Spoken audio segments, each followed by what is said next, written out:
дугаар 85 Төрийн ордон Улаанбаатар хот. Гэмтэл суваг судлалын үндэсний төвийг хөдөлмөрийн гавьяаны улаан төвийн одонгоор шагнах тухай.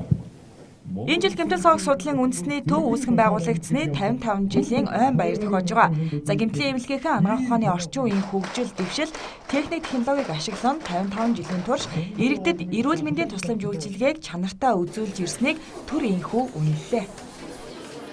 Одоо жилд 80 мянган хүнд эсэслийн тусламж үйлчилгээ үзүүлнэ. Зөвхөн амбулатороор гэхэд 20 мянган хүнд үйлчилдэг гэх мэтээр одоо маш олон нэмэлтийн тусламж үйлчилгээг бүх хэлбэрээр гэмтэл савг судал одоо осол гэмтлийн бүх одоо чиглэлээр ингэж үзүүлдэг.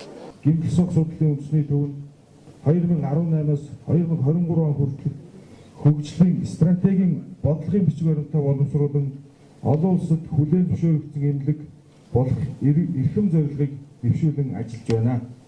Гэмтэл суваг судлалын үндэсний төвийн үе үеийн удирдлага, алтан гарт эмч, эмнэлгийн ажилчдын хөдөлмөр ур чадварыг өндрөөр үнэлж Монгол улсын төрийн дэд хөдөлмөрийн гавьяаны улаан төвийн одонгоор шагнагдж байгаад манай хамт олон туйлын их баяртай байна.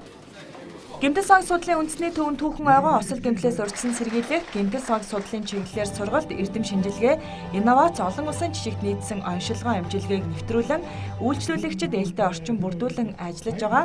За хэц дэвшил ололт амжилтаар дүүрэн өгдөж байна.